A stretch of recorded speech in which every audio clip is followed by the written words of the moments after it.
Halo guys, welcome back again to my channel bersama saya Hansa di sini dan seperti biasanya setiap harinya saya akan buatkan video seputar cryptocurrency. So bagi kalian yang tertarik seputar cryptocurrency boleh aja langsung bantu saya like dan juga subscribe. Jangan lupa juga untuk hidupkan lonceng notifikasinya supaya kalian gak ketinggalan update terbaru seputar cryptocurrency. Oke, pada hari ini guys kembali kita akan bahas seputaran Bitcoin dan seperti biasa kita bakalan mulai dari CoinMarketCap terlebih dahulu. Per hari ini secara global market cap crypto berada di angka 835 billion dollar atau naik sekitar 1,91%. Nah, Bitcoin sendiri di angka 16.600-an, untuk Ethereum 1.202, BNB 297, XRP 0,38, Cardano 0,31, Dogecoin 0,082, dan Polygon Matic berada di urutan ke-10 dengan harga 0,082 dolar. So, per hari ini kita melihat market rata-rata dalam keadaan hijau, kenaikannya ranging antara 0, sekian persen hingga kurang lebih 9%. Top performernya adalah BNB dengan kenaikan 9,11% ke 297,52 dolar. So, itu adalah outlook sementara dari beberapa top coin yang ada. Sekarang kita masuk dulu ke beberapa berita dan data terbaru hari ini. Nah, yang pertama disampaikan di sini, 10,000 Bitcoin moves of crypto wallet linked to Mt. Gox hack. Jadi, tidak hanya di tahun ini guys, kita melihat hack terjadi di sebuah exchange besar. FTX kemarin menjadi korbannya, walaupun banyak sekali orang yang berspekulasi bahwa mereka sebenarnya tidak dihack, melainkan adalah insider job, atau para intern dari FTX-nya yang melakukan hack tersebut. Namun, di beberapa cycle sebelumnya, kita juga mendapatkan salah satu exchange terbesar pada saat itu, bernama Mt. Gox juga pernah ke hack guys. Kita udah pernah bahas juga ini beberapa minggu yang lalu, seputaran Mt. Gox sudah bersedia gitu ya untuk mengembalikan sebagian Bitcoin yang berhasil mereka selamatkan gitu ya. Tidak semua yang dihack itu berhasil diselamatkan, tapi ada sebagian dan sebagiannya itu udah akan dikembalikan ke customernya. Tapi kali ini menurut dari salah satu petinggi CryptoQuant gitu ya, ada 10.000 Bitcoin yang dimasukkan ke dalam exchange dan ini adalah wallet yang berkaitan dengan hackernya Mt. Gox. Jadi ada 10.000 Bitcoin yang sudah dorman atau tidak bergerak sama sekali selama kurang lebih 7 tahun. Oke, dan tiba-tiba bergerak. Dan dia memasukkan sebagian Bitcoin tersebut ke dalam exchange. Tentunya ya ini kita bisa jadikan mungkin kategori berita yang negatif. Kenapa? Karena biasanya gitu ya ketika ada deposit ke dalam exchange itu tujuannya biasanya gitu guys, biasanya adalah untuk dijual. Walaupun kita tidak akan tahu pasti apakah itu akan dilakukan atau tidak, tapi kemungkinan yang cukup besar adalah mungkin untuk dijual. Dan kalau misalnya mereka menjual pun ya mudah-mudahan tidak sekaligus ya guys. Kalau misalnya kurang lebih 10.000 Bitcoin tiba-tiba di-dump sekaligus, ya itu juga sedikit banyak akan kembali menciptakan sell off di market gitu ya. Jadi ini adalah tentunya berita yang cukup menarik gitu ya. Sudah ada ini dari tweet dari Ki Yongju sebenarnya, 7-year-old 10,000 Bitcoin move today. No surprise, it's from criminals. Like most of the old Bitcoins. Jadi ini klaim dari Ki Yongju sendiri gitu ya. Salah satu founder dari CryptoQuant. Jadi dia mengatakan bahwa ini Bitcoin yang berkaitan dengan si hacker di tahun 2014 yang ngehack exchange Mt. Gox gitu ya, dan mereka nge-track gitu ya transaksi yang mereka lakukan. Kurang lebih beberapa jam yang lalu kata Ki Yongju mereka mengirim 65 Bitcoin ke HIT BTC, dan ya ini adalah beberapa penjelasan yang bisa kalian baca gitu ya, masuk aja ke Twitter ke Ki Yongju, kalian akan bisa lihat penjelasan lebih detailnya. Jadi itu yang pertama. Nah, berikutnya untuk kalian yang mungkin kemarin ada nonton video saya pasti tahu bahwa tadi dini hari kita ada mendapatkan event FOMC Minutes gitu ya, di mana ada officialnya The Fed itu memberikan statement-statement yang tentunya juga akan diperhatikan oleh para investor. Dan di sini sudah dirangkum dengan cukup baik oleh CNBC. Judulnya adalah Fed Official See Smaller Rate Hikes Coming Soon, Minute Show. Jadi kita bisa kategorikan para Fed official ini udah cenderung ke arah sedikit ke dovish gitu guys. Artinya mereka sudah lebih pro bagi The Fed untuk start memikirkan untuk mengurangi kenaikan suku bunganya. Untuk sekarang menurut mereka mungkin sedikit terlalu agresif gitu ya. Dan di sini disampaikan Federal Reserve official expect to switch to smaller interest rate increases soon gitu ya. Ya ini adalah kata-kata yang selalu muncul gitu ya, soon, tapi kita nggak tahu soonnya itu kapan. According to minutes from the November meeting release Wednesday. Jadi para officialnya Federal Reserve udah expect gitu ya bahwa kenaikan suku bunga dalam beberapa waktu mendatang harusnya tidak akan lagi seagresif sekarang. Kemudian, some officials express concern over the impact rate increases could have on financial stability and the economy.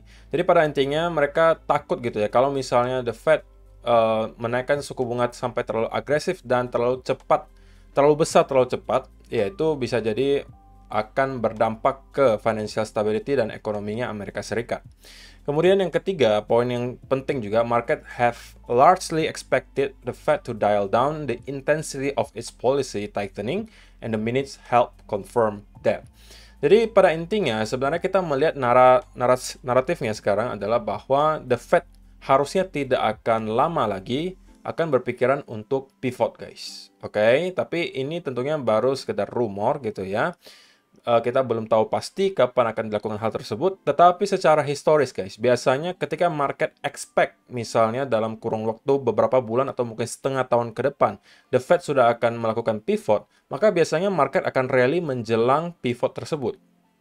Tapi menariknya, justru ketika kita udah pivot, ketika Fed benar-benar sudah pivot, itu biasanya justru beberapa bulan kemudian kita melihat stock market itu drop. Gitu guys. Jadi, jangan kebalik ya guys. Jangan kalian pikir bahwa ketika Fed pivot itu tiba-tiba kita melihat market rally. Justru kalau kita lihat secara historis, biasanya menjelang Fed itu pivot gitu ya, ketika mungkin kakek Powell baru memberikan statement bahwa mereka akan segera gitu ya, mungkin melakukan pivot dan lain seterusnya. Itulah saat-saat dimana market justru akan bergerak ke atas. Tapi justru ketika pivot yang benar-benar terjadi, benar-benar sudah di stop misalnya rate hike-nya atau justru the cut rates, yang which is sekarang probability-nya cukup kecil kalau cut, ya paling maksimal mungkin mereka hanya stop gitu ya kenaikan suku bunganya dan bertahan di angka yang cukup tinggi. Nah, kalau itu dilakukan tentunya artinya mereka sudah termasuk pivot, dan biasanya guys yang terjadi berikutnya adalah ketika sudah benar-benar pivot itu justru market akan drop, dan itu terjadi di stock market biasanya guys. Tapi seperti yang kita ketahui, sampai sekarang tentunya stock market masih berkaitan erat dengan pergerakan cryptocurrency. Jadi ketika stock market di US nanti misalnya drop gitu ya, atau kita bisa bilang crash, katakanlah mungkin 30-40% dari sini, ya itu bisa jadi akan membuat market crypto juga ikutan untuk kembali down. Tapi kalau misalnya nih guys, kita udah melihat ada naratif-naratif atau narasi-narasi di mana udah banyak orang-orang expect gitu ya dalam beberapa waktu ke depan bahwa the Fed akan start untuk memikirkan pivot, harusnya gitu ya, harusnya stock market US bakalan bergerak ke atas, dan itu sedikit banyak tentunya juga akan menjadi berita baik ya untuk kripto, karena secara overall ketika stock market US itu menguat, maka cryptocurrency biasanya juga akan bergerak positif. Oke? Dan untuk kalian yang masih belum tahu, saya kemarin kita bekerja sama dengan OKX mengadakan airdrop gitu ya. Tidak ada batasan untuk pemenangnya. Siapapun yang mau mendapatkan airdrop sebuah NFT itu bisa ikutan. Dan saya kerjasama dengan OKX untuk mengadakan event tersebut. Jadi kalian bisa dapat NFT gratis. Caranya simple banget guys. Kalian cukup pertama daftar di OKX dengan link yang sudah saya sediakan di kolom description box di bawah. Oke. Kemudian deposit minimal $50. Kemudian kalian trading di futures atau pasar derivatif. Volumenya berapapun boleh. Ketika hal tersebut kalian lakukan, kemudian kalian isi formnya, dan kalian akan mendapatkan airdrop sebuah NFT. Dan tidak ada batasan pemenangnya sampai berapa, tapi ini sistemnya cepat-cepat dia dapat gitu guys ya. Yang mudah-mudahan kalian termasuk salah satunya. Kalau terkualifikasi, langsung kalian akan dapat airdrop NFT-nya. Fungsi NFT-nya apa? Fungsi NFT-nya itu gini guys. Kalau misalnya kalian nanti dapat airdrop misalnya NFT, kalian pengen tim Brazil misalnya, ini memeriahkan Piala Dunia. Kalau misalnya kalian pegang NFT Brazil, dan ternyata nanti Brazil menjadi pemenang misalnya di Piala Dunia kali ini, maka kalian akan dapat hadiah utamanya, kurang lebih $2,6 juta. Ini akan terus bertambah seiring orang minting NFT barunya.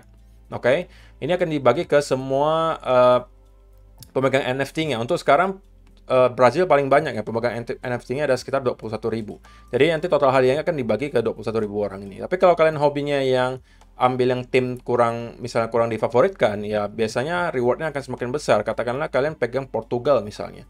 Di sini pemiliknya cuma ada sekitar 4.377.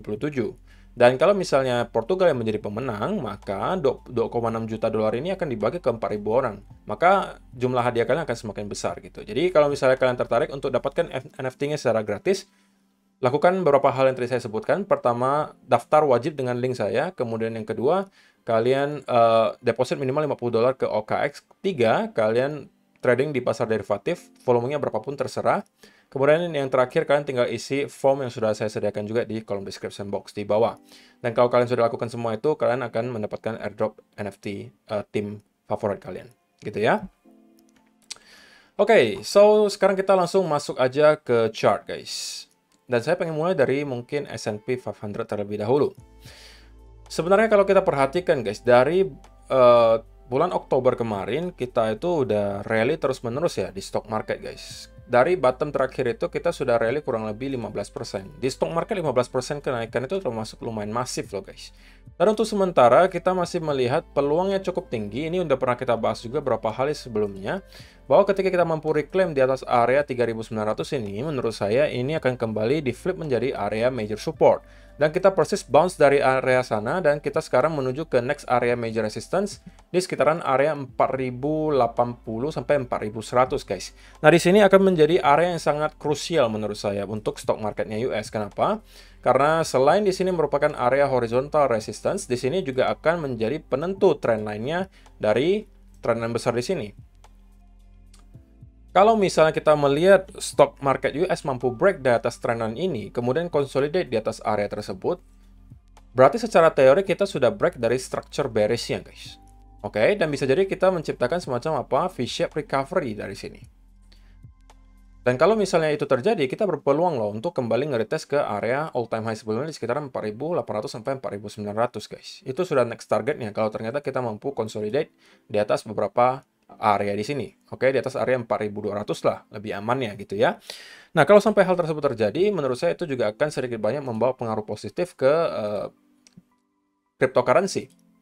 Dan at least ya, menurut saya kalau misalnya stock market akan kembali rally, gitu ya, meneruskan rally-nya dan menembus ke trendline di atasnya, maka saya bisa melihat Bitcoin untuk kembali at least ya, nge-retest ke sekitaran area 21.000, guys. Oke, sekali lagi, kalau kita kemarin tidak melihat kasus yang terjadi ke FTX itu terjadi, harusnya Bitcoin sekarang mungkin sudah di sekitaran area 25, 28, atau bahkan $30.000.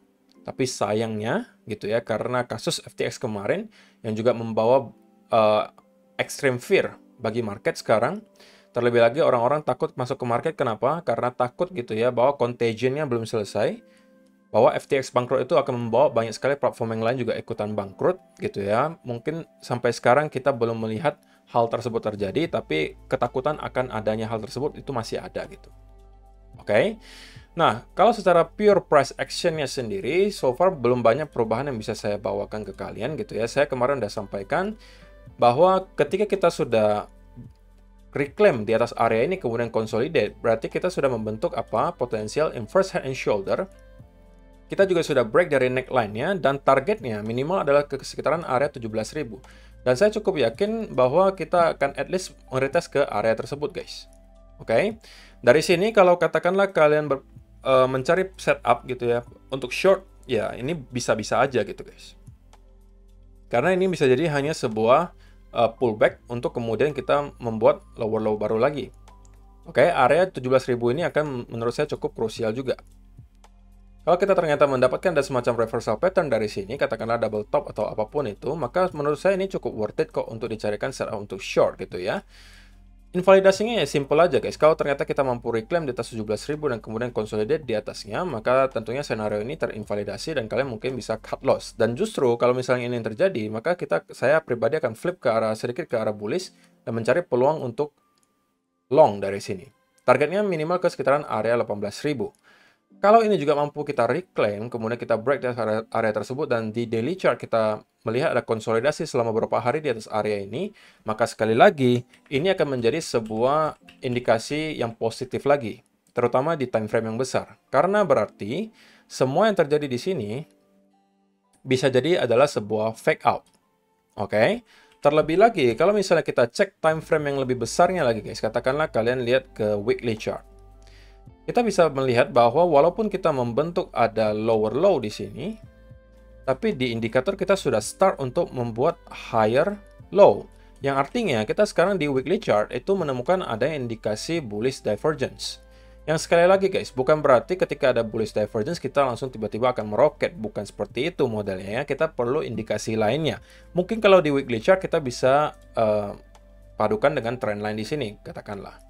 Nah, jika ini kita mampu break dari trendline ini, maka tentunya menurut saya chance-nya lebih besar lagi gitu ya. Kita mempunyai dua indikasi. Pertama, kita sudah membuat bullish divergence. Kedua, kita mampu break dari sebuah trendline di weekly chart. Maka dari sini menurut saya kita akan mampu melihat Bitcoin untuk recover lebih tinggi, minimal ke sekitaran 25.000, atau itu mampu kita jebol sampai 28 sampai 30.000. Oke, itu adalah untuk skenario bullishnya tentunya. Tapi kalau misalnya kita tidak mampu reclaim di atas 18.500, ya tentunya probability-nya masih lebih tinggi bahwa kita hanya mendapatkan pullback di sini dan kemudian akan kembali membuat lower low baru. Oke, jadi kedua area ini mungkin bisa kalian manfaatkan untuk mencari short setup kalau misalnya kalian masih lebih yakin bahwa kita akan membuat lower low baru lagi. Tapi untuk sementara tentunya kita masih berada di pertengahan area support and resistance, which is berarti menurut saya nggak worth it lagi kalau misalnya kalian nggak sempat masuk di sini. Ya sudah, kalian wait and see terlebih dahulu gitu ya. Antara kalian menunggu dia katakanlah kembali untuk pullback ke arah trendline dan kalian mengambil resiko untuk masuk, atau kalian menunggu di sini untuk mencari potensial untuk short. Katakanlah kalau misalnya kalian mendapatkan beberapa indikasi bahwa bullish momentum sudah melemah dan kita akan kembali drop ke bawah. Gitu ya. Jadi itu aja sih yang perlu saya sampaikan untuk video hari ini guys. Terima kasih yang sudah menonton sampai selesai. Semoga bermanfaat video hari ini. Dan kita akan bertemu lagi di video berikutnya. Bye-bye.